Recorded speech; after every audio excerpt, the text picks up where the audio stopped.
Hey guys, what is up? Super K-Man Rocks here, and we are here for my LEC week number 4 overview and analysis video. We're getting this one out on Friday. Unfortunately, one of the LTA or the LEC had to come out a little bit late, and it's the LTA this week instead of the LEC, so luckily we're getting this one out on time here on Friday. I'm excited to go over everything here from week number 4. We are really starting to get into the thick of things. I know I say that a lot at the beginning, but we're getting about halfway through the split, which really gives us a good idea of not only where these teams are at talent-wise, but where they are going to be in terms of the standings moving forward. You got to be able to pick up wins now or never, and we're starting to get into the weeks where there's only 6 best of 3s instead of 7, and so, we're really starting to cut down on your opportunities as we continue to go along. I'm excited. I hope you guys are as well. If you are, let me know down in the comment section below. What did you think of week number 4? What did you think was going to happen? Were there any upsets that you were surprised by? Which teams or players are overperforming your expectations and which are underperforming your expectations? Always curious to hear your thoughts and opinions there, but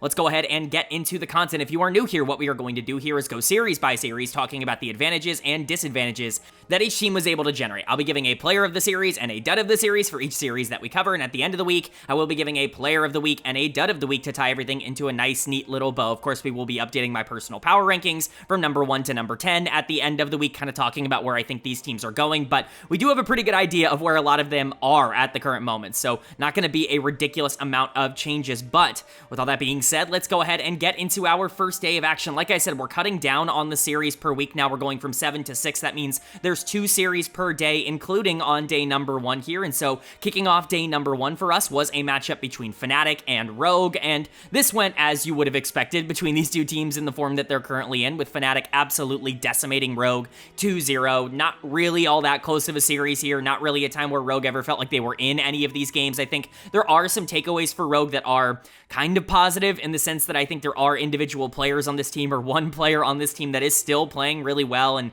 it just doesn't really matter because the rest of the team is so bad, but the core identity of this team is not good, and they're not really able to do anything in the mid game, and that means that they just don't have any pressure. And for Fnatic on the other side, this is a good team, and we know that. We know they're a good team. We've seen this, story before. We have read this chapter where they do really well in the regular season, where they look like a really coherent, macro-oriented team, and then they get into these playoff series and things just kind of collapse for them. I don't know if that's going to happen again, but we are going back to the same story of Fnatic looks really good. They look really clinical. In particular, their macro is the best in the entire league in terms of the regular season so far, and that gives a lot of people confidence. It's just about whether or not they can keep it up. So let's go ahead and talk about it. Player of the series for me is going to go to Razork in the jungle. The Pantheon and the Zyra were both absolutely sensational. Malrang ends up picking the Ivern on the other side to go along with the Maokai. Certainly not champions that I would associate with Malrang's playstyle when you think about those level 3, level 4 ganks and that early aggression that he typically likes to show, or I should say liked to show when he was in the LEC before. Ever since he went to the CB LoL last year and has come back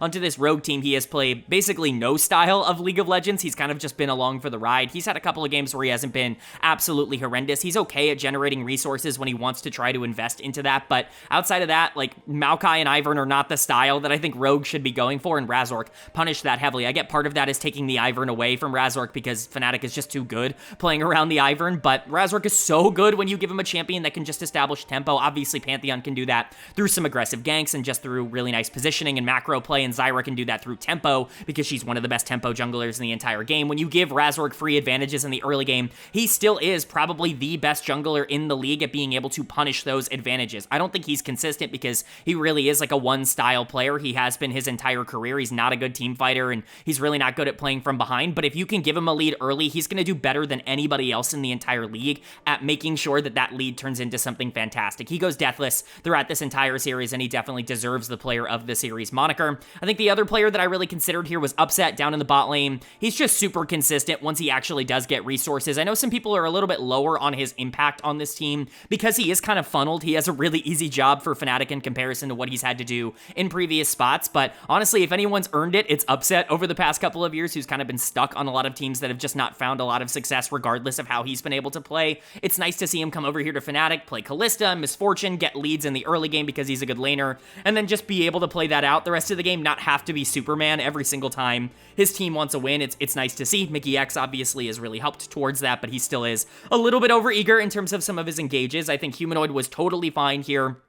when you're talking about Fnatic's success, when Razork and Humanoid play well in particular, they're probably going to win any game in that situation, no matter what happens elsewhere on the map. If those two are in form and both of them are winning in terms of their individual matchups, it's really hard to beat Fnatic. The problem is that just doesn't always happen, but regular season Razork and Humanoid, it continues to be a positive here. And then Oscar Renin, he was fine. I'm certainly not going to criticize him too heavily. I think he could have done more on the Jax in particular in game number 2, but the Sion game was really nice in game number 1, and Oscar continues to be a pseudo breakout star, I would say. I know some people were already high on him coming into the year, but I've definitely been more impressed with Oscar so far in 2025 than any other year of his career. It was just a good win for Fnatic, not a particularly surprising one, but one that is nice to see. And it's not a shocking loss for Rogue. It's not like we're surprised by the fact that they came out here and lost. It's just, it's unfortunate how bad this team actually is. They are the worst team in the LEC, and I think that was reflected in this series. Larson is going to get dud of the series here on the Victor and on the Azir.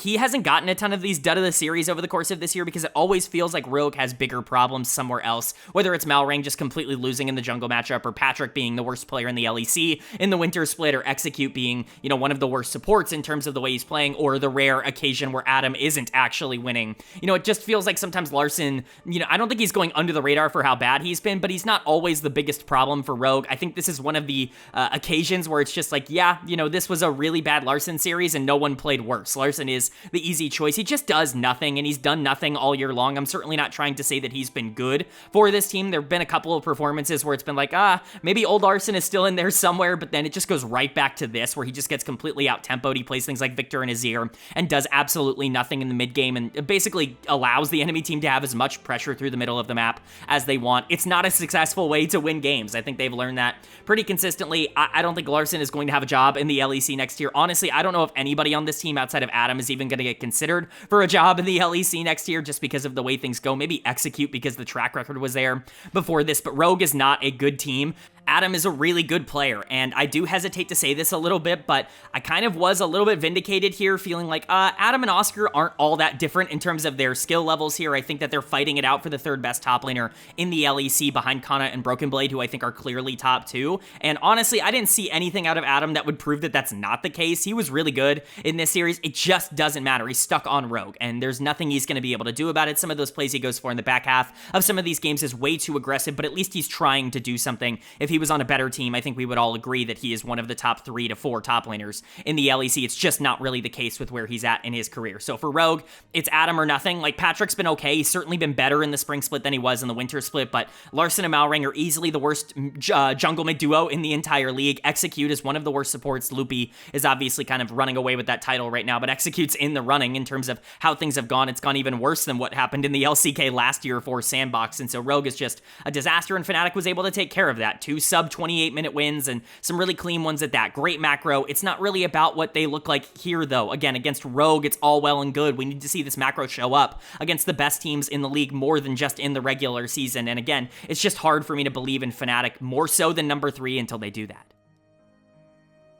Then moving on to our second series of day number 1, and it's a matchup between GIANTX and K-Corp, where K-Corp is going to pick up the 2-1 series win in pretty traditional K-Corp fashion, where they randomly drop a game number 2, specifically a Vi game in game number 2, and then go on to win the series pretty convincingly. This is what they've been doing all split long up until this point. I don't know if they're just limit testing at this point, or if they really just want to make sure that Yike's not particularly good on Vi. That being said, his win rate on that champ isn't as bad as you would think this split. He's actually won a couple of series on Vi throughout spring so far, so I get why they want to continue to try it. It's just funny with the connotation that the entire community has for that champion at this point, and how bad his bad games end up looking on Vi, but they do end up walking out of here with a win. They were the better team, and GX, honestly, it's just kind of unfortunate to see what this team is turning into. They are definitely worse than what they were in winter. I think part of that is Closer leaving. I think part of that is natural regression. Top lane is worse. Lot was pretty good, I would say, all things considered. In winter, he was like an average to slightly below average top laner throughout the entire split. He was really good at the start, but ended up, a little bit worse at the end, and then he's just not been good at all in spring, and I think there is just a lot of regression coming in from Jackie's. I think he's taking my VTO comp that I had for him at the beginning of the year a little bit too literally in terms of how that's going on right now, but we'll talk about that as we continue to go along.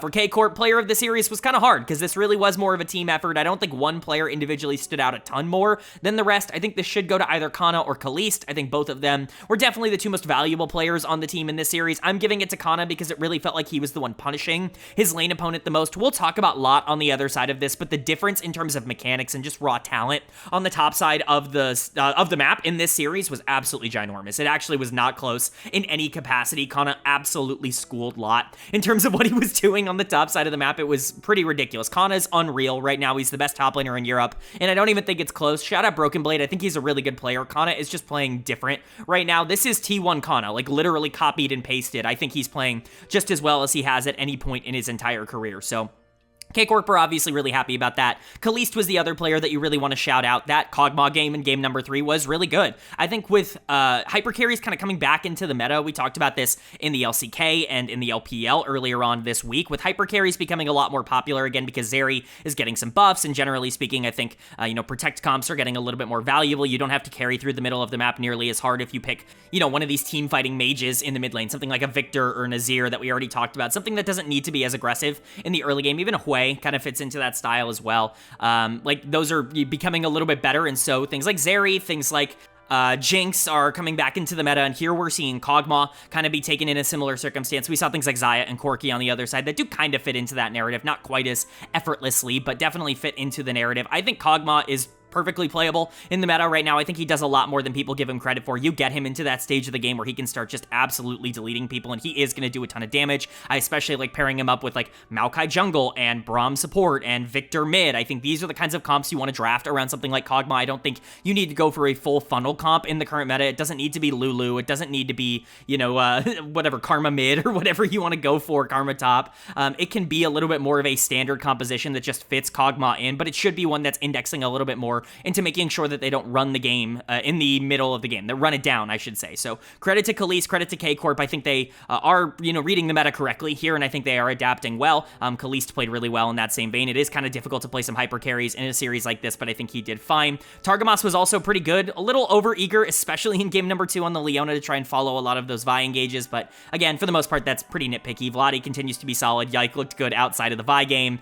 Corp is what Corp is. I still believe in this team, and I still think they're top 2, even though they run into some speed bumps every once in a while. For GX on the other side, it's just unfortunate to see where this team lies. I'm gonna start with the good because I've been very vocal about how I think Noah and Jun are genuinely one of the best bot lanes in Europe. I have seen nothing to dissuade that opinion. Absolutely nothing. First of all, Noah is exceptional, and this guy deserves to be on a top tier team. He was on Fnatic for, obviously a really long time, but he's been better on GX than he was on Fnatic. I think this is the best year of his career so far in terms of his individual play. This guy has absolutely been sensational in terms of his positioning and his aggressiveness. He is playing like a top tier AD carry at this level right now. He just doesn't have the support around him, but that does not include Jun, and I get it. Some people are going to look at Jun's bad moments and say, oh, this guy is like actually running it at times. He's hurting GX's ability to win games. Go look at when those bad moments are happening. Almost all of the time, those bad moments are happening either because Isma is just not doing anything on the map, which I will definitely talk about because that's been a huge downgrade for them so far in this spring split, or when they're so far behind that these last-ditch efforts are just the only thing that they can do to try to get back into these games. They have been dynamic in the 2v2. Jun has been exceptional when playing from a lead. Like, I don't really see any difference between the way Jun is playing and the way that Mickey X plays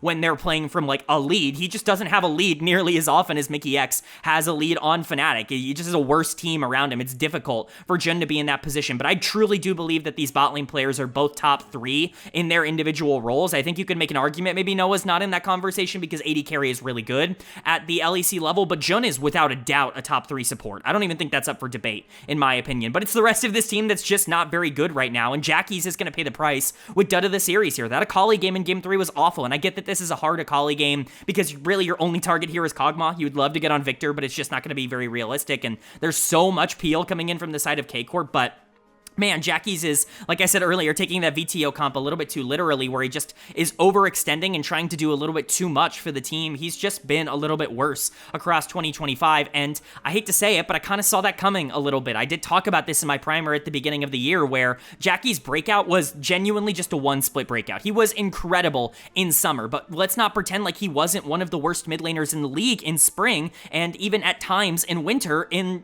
before that last year. It's not like this guy has been good throughout his entire entire career, I did not vote for him as Rookie of the Year. He was not even close to being my Rookie of the Year, because Rookie of the Year encompasses the whole year. And again, he was good for 3 months, but as it turns out, those 3 months were more of an outlier than, you know, the 6 months that happened before that. And I get that that's disappointing for a lot of people, but we can't be particularly surprised that this guy with the super feast or famine style is getting worse now that the mid lane talent pool is getting better in the league, because Vladi is better than him, and you can see a lot of other mid laners that have really taken a step up this year that are playing better than him. The addition of players like Jojo Pune have made this league harder to play for a player like Jackie's, and it's really kind of been an issue for GX, and if he's not going to be a star, this team is doomed, because Isma's a bad jungler. He's genuinely one of the worst in the league. He continues the same trend he has his entire career, which is play fine in winter and then play awful in spring and summer. Lot is regressing at a ridiculously fast rate. He was awful in Game 3, and honestly, he's pretty lucky he's not dud of the series, because he genuinely earned it. Like, GX is just not a complete team at all, and that's with a really good bot lane. I think there is something to build off of here, especially if Jackie's can get in form, but there's just too many question marks for me to feel good about this team at all. They were number 8 in my power rankings for a reason.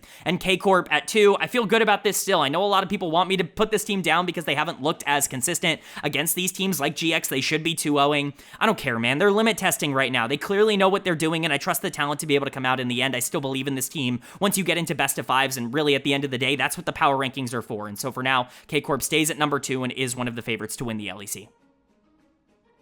Then moving on now to day number 2, and we kick off day 2 with the matchup between Team Heretics and Team Vitality, where Heretics is going to pick up the 2-0 win, and they're going to continue this hot streak that they have been on as of late. They are really starting to find out their own little, I guess, way to play the game, their own little strategy and style, and they're feeling a lot more comfortable. I think that their veterans are playing out of their mind right now. Sheo and Flacket have been excellent across this entire split, and it's given the opportunity for these younger players to screw up a little bit more in some circumstances, allow some room for growth, and then once they do eventually grow, which they are starting to grow, I'm definitely saying that, we get into a position where now this team is really fun to watch, and I think it's really difficult to project them anywhere below a playoff spot right now. They are better than a lot of the teams in the middle of the standings. They've improved a lot over the course of this year, and I think it's been fun to watch. And for Vitality, this is a bad loss. You played bad in this series, and especially the main players that you kind of need to step up, that you're really looking for to kind of carry this team, they played bad in this series, and I'm not going to say I'm surprised. I was lower on this team coming into the year. I've kept them at number 5 in my power rankings because it's not like BDS has been particularly consistent. I didn't trust the roster of Heretics to be able to make something like this happen so consistently, but here we are. So good for Heretics. Let's go ahead and talk about it. Player of the series for me is going to go to Sheo. I really want to shout out Sheo. I've been talking about him a lot over the course of this split, but I don't think I've ever gone fully in on just how good he's been for Team Heretics. I know that people really liked him on BDS. I was always a little bit more, he's in a good situation. He always has winning lanes. He's really not a player who does a ton in the early game. He just needs to be a really good team fighter, and that kind of fit the idea of what BDS was as a team, and therefore I kind of thought a little bit lower of Sheo than a lot of other people did. I didn't think he was going to be great for a Team Heretics team that was going to rely on him to be kind of a playmaker in the early game, but I have been entirely wrong on that. Sheo has been exceptional over the course of this year. I think he is this team's best player at the current moment, and I don't think a lot of people are going to say that, but the stability that he offers this team in the jungle is just unreal. He's been very, very good for Heretics, and obviously, I say this every week, but Linsauce is not the biggest piece of competition on the other side. I think he is, if not the weakest, one of the weakest junglers in the entire league. You know, Isma certainly giving him a run for his money in that regard, but Sheo completely embarrassed him in terms of tempo in this series, and he did it on Sejuani. He did it on Wukong, these champions that you wouldn't necessarily associate with that style. So I just really want to continue to give him shout-outs because I do think he really has been good enough to deserve them very consistently, and he has been the anchor, kind of the turning point for this team. But it's the bot lane that has also really impressed me. Of course, Flacket is a player I've always been very high on, I would say at least after the G2 days, ever since he got promoted back into the LEC, replacing Jack Spectra here on Team Heretics. I've always thought that he was a player that was a bit undervalued by a lot of the community, and quite frankly, this series was important towards my narrative counter because one of the big takes that I've had for a long time is that Flacket is just better than Carzzy. I've always had Flacket ranked higher than Carzzy as a player.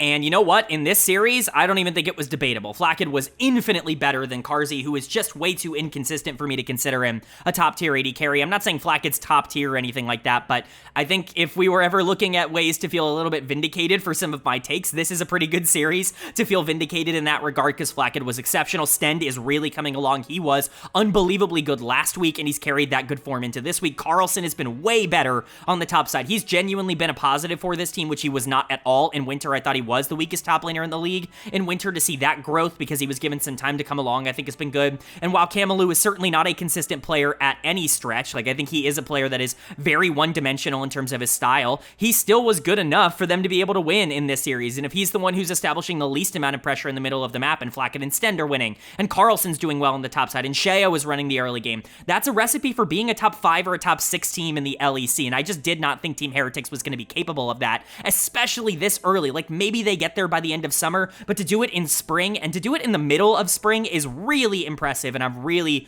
just been excited about watching the tape on this team because they've blown away any expectations I had for them. And then for Vitality on the other side, it's their veterans that are kind of letting them down. Let's be entirely honest. Carzzy and Nisqy were the weak links of the team in this series. They got completely outplayed. Nisqy's going to get my dud of the series. I think a lot of people are going to give this to Carzzy. It should go to one of them, and I think it is fair that, you know, you call both of them out. I'm giving it to Nisqy because what doesn't show in the KDA and what doesn't necessarily show unless you're looking at it, unless you, like, know support really well, is that this guy has no clue what he's doing right now. His laning is just erratic all over the place. He doesn't really know the traditional way to play a lot of these 2v2s, and I think Carzzy is struggling because of that. You can see it on the map. Carzzy is super indecisive right now because he just does not know what Nisqy's going to do. I don't know if, like, they have talked about this at all anywhere, because I know the commentators didn't really bring it up all that much, but Carzzy just feels very scared right now, and it's not something we traditionally see out of a player like Carzzy. It really feels like Nisqy just is still getting used to the support position, that he was thrown into this role way too fast. He's a good and smart player, but he does not understand the intricacies of that position just yet, and that especially came out in Game 2 on the Braum, where I think he sold the game. Like, obviously, Carzzy was awful on the Corki, and I'm certainly not going to try and defend that game from him because I do think he was really bad there, but Nisqy did everything in his power to be as useless as possible on Braum. When you pick Braum into MF, like, you would think that that would be one of those, okay, yeah, I can just ulter, or I can just stand in front of the ult and press the shield. You know, that's the reason you pick this champion. Nisqy was trying to get super funky and super creative with it, and in the end, Bullet Time ended up being super effective in Game 2 because he just was not doing his job, and it's just, it blows my mind. Like, it doesn't feel like Nisqy is ready to play in the LEC as a support. Like, it just continues to show. It's not the first time I've said that on the channel across this split. He does not look comfortable, and Carzzy is struggling because of it. And Carzzy deserves dud of the series because he wasn't playing well, but for once, I'm actually going to give him a little bit of a break and cut him a little bit of slack because it's clear that he doesn't feel comfortable playing with Nisqy at the current moment, where Nisqy doesn't really play like a lot of the other supports that he's played with. He doesn't know a lot of the matchups as well, and Carzzy has to be the one to play a lot safer because of that. He's not being enabled by anybody on this team, and that's just not a great spot to be in. I think Vitality can still be fine. They have talent elsewhere, and Carzzy is talented. GIANTX been really good this split. Nako's very mechanically talented and just will make mistakes every once in a while, but if Nisqy is going to be a liability for this team, that's going to cost them and could keep them out of the playoffs, which would be a bit of a disaster for them. But like I said, GIANTX was fine. Nako was aggressive, but not always in a good way. Most of the time it was in a good way, but the Anivia in Game 2, not really a surprise to anybody who's been watching the LPL and the LCK. Linsauce continues to kind of just be not very good for this team. I'm just not a fan of his gameplay. Sheo completely out-jungled him in terms of tempo, and that can't really happen when you're playing Vi into Sejuani or Skarner into Wukong. You can't really give up that level of tempo early on and feel comfortable about that performance. Vitality just feel like one of those teams that's going to do well beating up on teams that don't have the talent. Like, Team Heretics could have been a team that fell to them, but they've improved so much and they've been able to hide their weaknesses so well that players like Sheo and Flacket can really start taking over these games, and Heretics is doing a really good job to play around that. It's given them time for Stend and Carlson and even Kamalu to a lesser extent to come along, and now they genuinely are scary. They've been on a very good run as of late, and I'm excited to see if they can keep this up moving forward.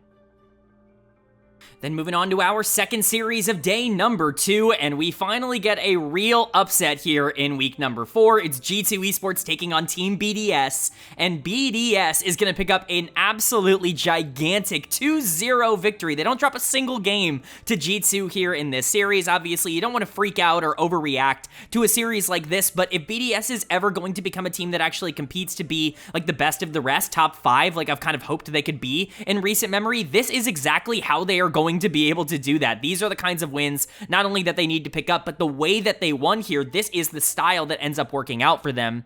I'm just so excited to see it as somebody who's really kind of been on the BDS bandwagon across this offseason and the way they built this roster. They definitely have their weaknesses and their inconsistencies, but when it works, it really works, and it definitely worked here. And then for G2, on the other side, this is not a completely perfect team. It's actually a pretty difficult team to try to evaluate right now, because while a lot has improved in terms of what they were in winter versus what they are now, they, again, still have kind of similar flaws, where if they don't win in very specific ways, specific areas, they're not exactly the most consistent team in the entire world, and that does bring me some concern. But we'll go ahead and talk about why I'm not going to panic or freak out about this loss. But for BDS, in terms of the positives, player of the series for me is pretty obviously 113. How do you give it to anybody else after that Xin Zhao game in game number 2? How many engages does it take for the enemy team to start respecting that the Xin Zhao can flash third auto knock up your main carry? Like, how many times does he have to do that before you try and start to protect against it? It's actually ridiculous how much 113 was able to get away with in these team fights throughout the back half of game number 2, but this is how BDS wins, and we'll talk about this a bit more. But Nuke and Ice, I feel really good about. Paris is really coming along. He's another player very similar to the rookies we just talked about with Team Heretics that has just kind of gotten better over the course of this year, but Nuke and Ice are fantastic, and if 113 can step up and be the one to facilitate them being able to carry a lot of these games in terms of the damage that they can output,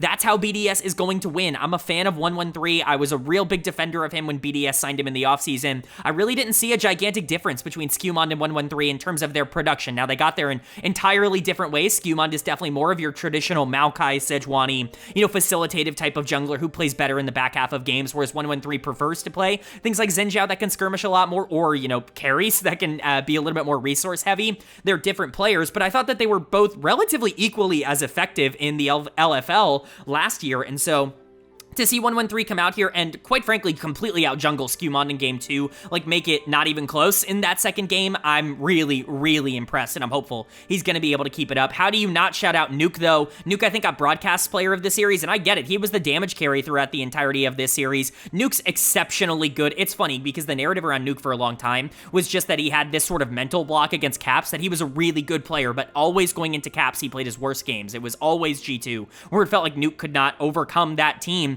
This is a really good sign. Not only that Nuke is, what I've been saying he is, which is a top 3 mid laner in the LEC right now, somebody who is, like, one of the most valuable individual players to their team in the entire region, but also, somebody that can step up and, like, carry this team. Like, he's gotten over a lot of his, like, inherent mental faux pas, we'll just say, against G2 that he consistently made. He carried this series, and even if he was a little bit overeager at times, for the most part, every single play he made was super valuable. 113 and Nuke were great. Ice continues to be very stable as a late game carry. I think if we're going, back into this hyper carry meta, like we talked about earlier in the week, that's definitely going to benefit BDS. Like I said, Paris is getting more comfortable, and if Irrelevant isn't running it on the top side, that is a huge plus. Just give him Ornn and just hope he can survive. He's not been particularly good this year, but if everybody else on this team is doing their own thing and you're getting enough out of him on the top side, this team is scary. Like, they can be a top 5, a borderline top 4 kind of team if everything were to click. Now, the consistency has not been there, and this is a good win, but I'm not going to overreact to it in the same way that I'm not going to freak out on the side of G2, but it's just really nice to see that it's in there if they're able to bring it out. And then for G2 on the other side,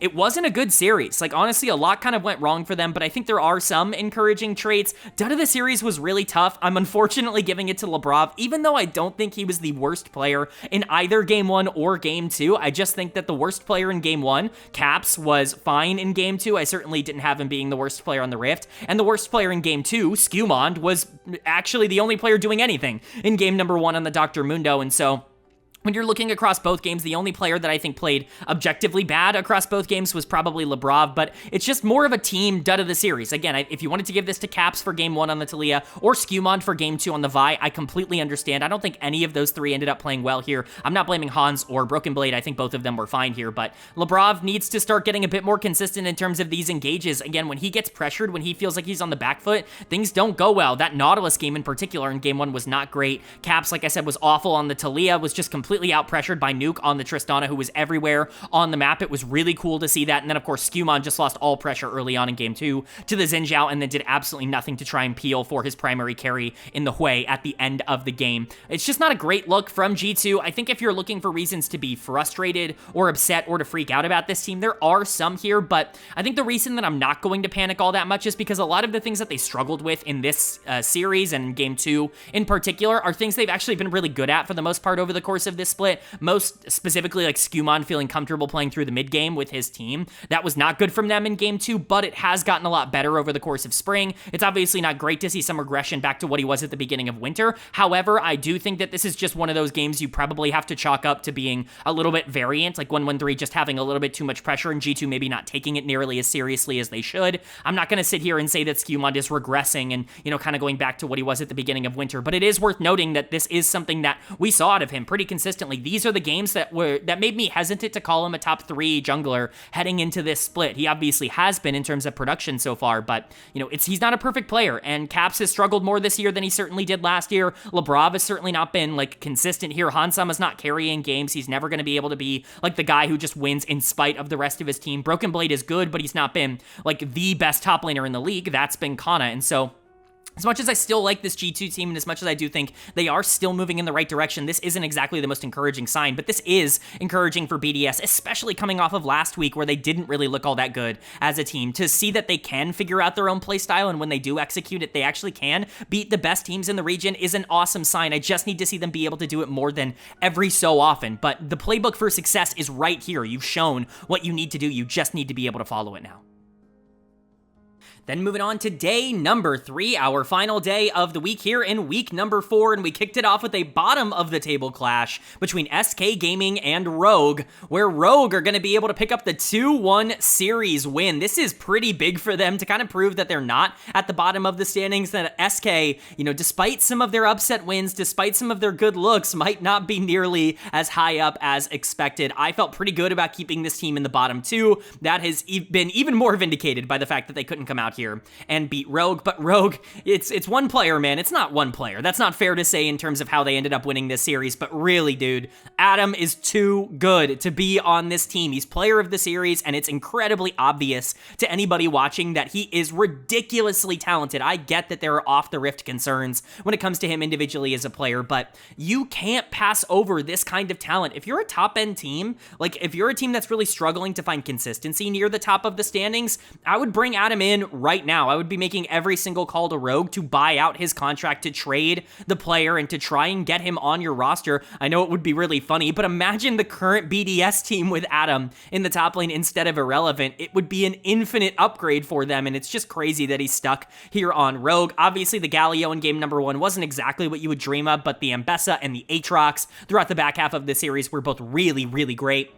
And honestly, Rogue playing through him looks like a completely different team. When this team has to play around Malrang or Larson in the middle of the map, it's just a complete nightmare for them because they don't have any proactivity. When Adam is the one pushing forward, when he can get into these counter matchups, especially on red side, on the top side of the map, it completely changes the direction of how this team wants to play the game. And they actually do have a ton of pressure in the mid game through Adam because he's so aggro as a player. So really nice stuff from him. GIANTX is a good laner, and he wasn't really all that awful in this series, but Adam was definitely better. I also want to give a shout out to Patrick in the bot lane. I know we really were ranting about him in the winter split, and some of that was completely rightfully so. In fact, all of it was rightfully so. He was the worst player I've ever graded out in one split of the LEC in the winter split, but in spring so far, he's actually been okay for this team. I would hesitate to call him good. That certainly feels like a bit of a stretch, but he's been slightly below average, which is a significant improvement on what he was in the winter split. So to see him come out here and actually just play fine, be controlled and, have a little bit of pressure, but be able to generate resources and do well with them in the late game like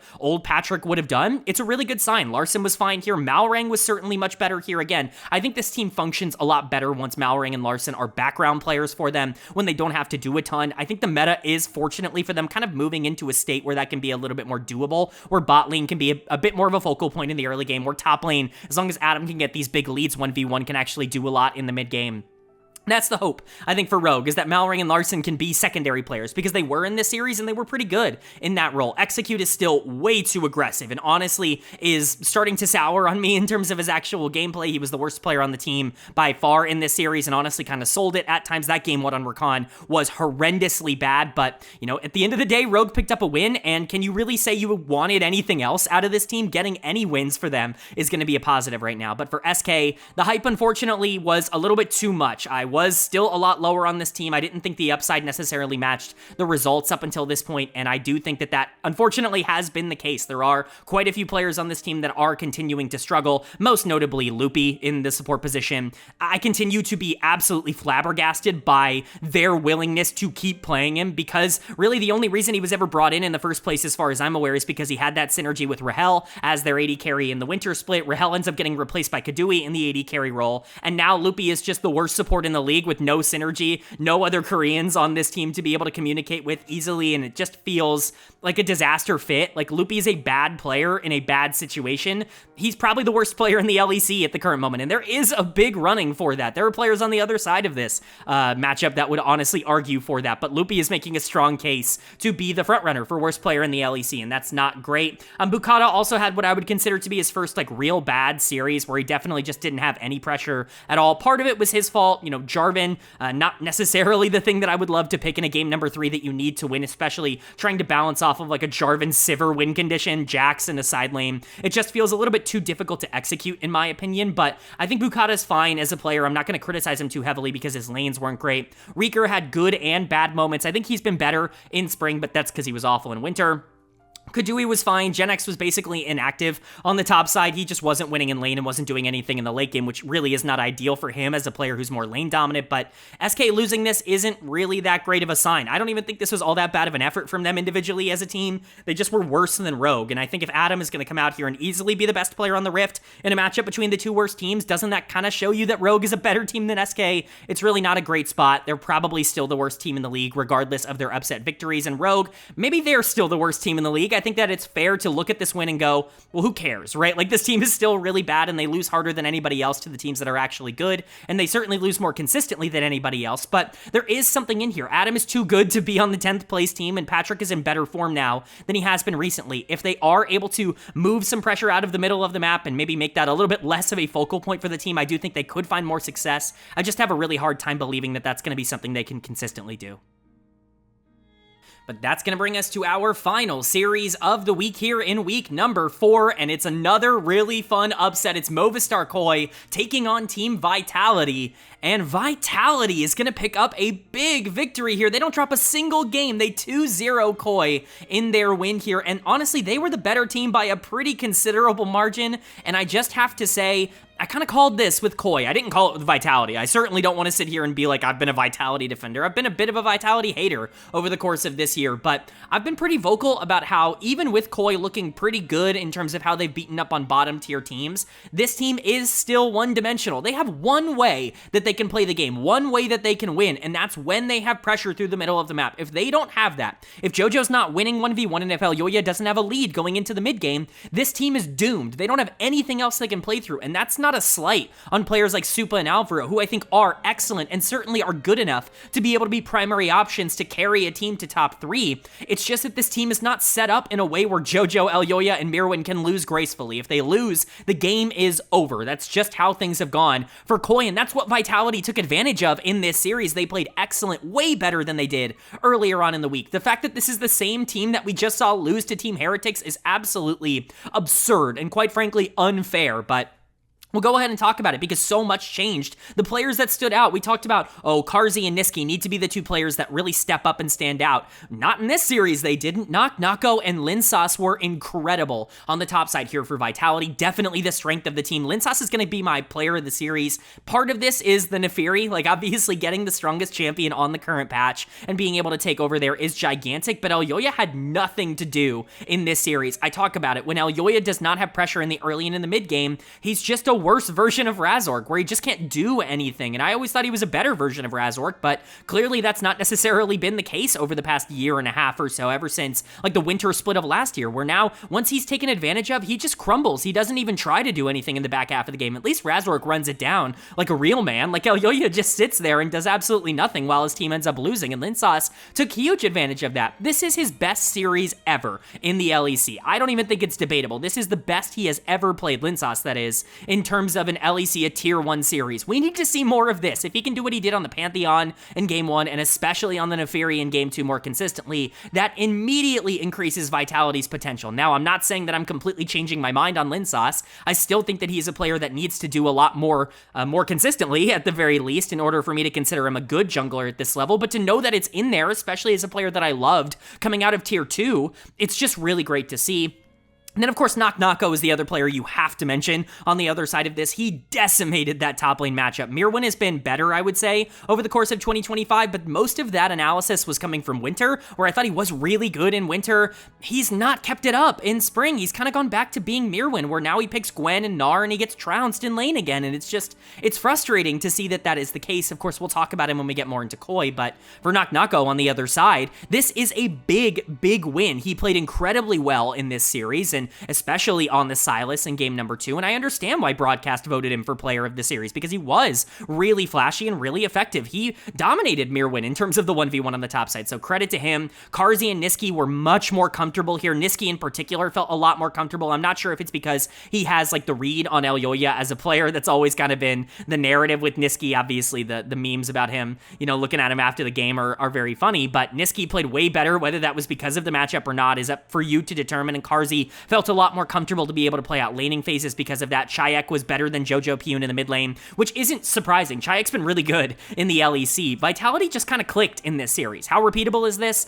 I don't know. I don't know if this is going to be something that happens regularly for this team or if this is more of a one-off, but the fact that it's in there is really encouraging. And for Koi, they can lose any game on any day, because if Elyoya and Jojo do not show up and are not winning, this team is toast. They're actually doomed. And again, I want to reiterate, that's not to the fault of the bot lane, who were fine in this series. Supa in particular is really, really good at League of Legends, and he just doesn't have the opportunity to showcase that on this team because this entire team runs through the middle. When Jojo loses, he loses harder than any other mid laner in the region, and when Mirwin loses, he's unplayable on the top side. He's going to get dead of the series in a really obvious decision here. It's just a bad look. Nako is a crazy talented player, but he's also been abused a couple of times this split for being over-eager and over-aggressive, and Mirwin, a player who felt like he was on a good trajectory, just kind of fell in this series. I get it's 2 games. You don't want to overreact to 2 games, but you don't want to sit here and see Mirwin really struggling in a matchup like this. You wanted to see him come out and actually look good, and he didn't. Elyoya had no pressure. 2, 3, and 7 is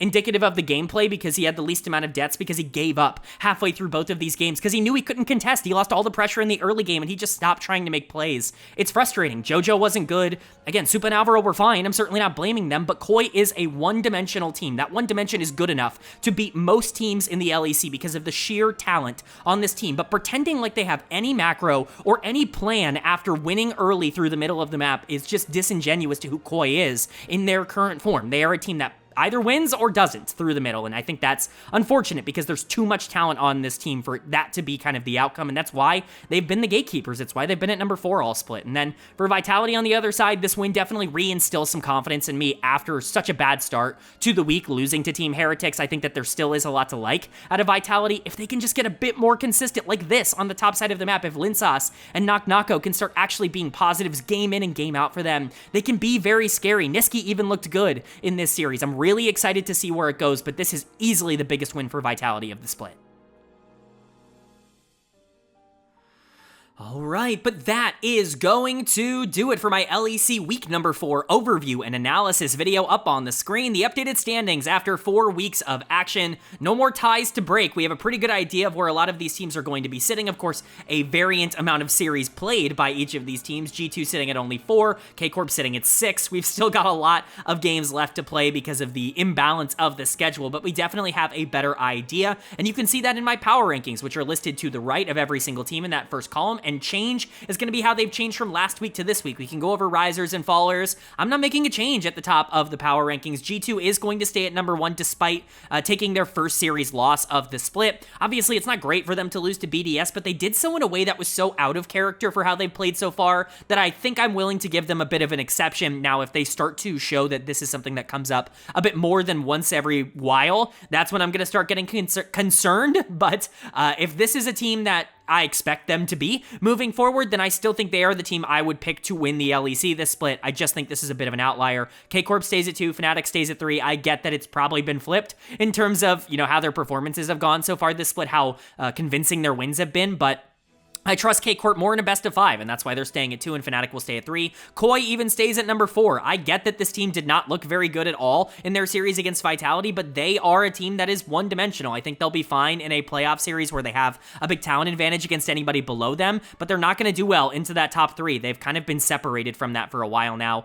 I will make a change at number 5, though, and this is going to shock a lot of people. BDS is actually going to jump up to number 5, and Vitality is going to fall to number 6 with Team Heretics staying at 7. This feels a bit unfair. Vitality beat up on Koi, and they did so in pretty dominant fashion, but we have to remember they also kind of got beat up by Heretics, and so it's a bit of an up-and-down week, all things considered for Vitality, and BDS just looked better in their win over G2, and quite frankly, I project BDS to be better moving forward, so they're going to go back to number 5. Vitality will move down to number 6, but Heretics is right there at number 7. If you want to put this team at number 5, I'm kind of all in on that right now. I do think, like, that's the order, right? It's Heretics, BDS, and Vitality, and you should just put them in whatever order you feel the most comfortable in. This is how I feel about their rosters, but again, if you wanted Heretics at number 5, I'm not going to be one to try and dispute that. And then the bottom 3, I think, are pretty locked right now. Unfortunately, GIANTX is in that bottom 3. They're going to stay at number 8 because I do think they're just more talented than the bottom 2 with Noah and Jun in the bot lane, and eventually, hopefully, Jackie's getting into form. But Rogue and SK are the bottom of the barrel, and with Rogue winning that series, they're going to go back up to number 9. SK is going to fall to number 10.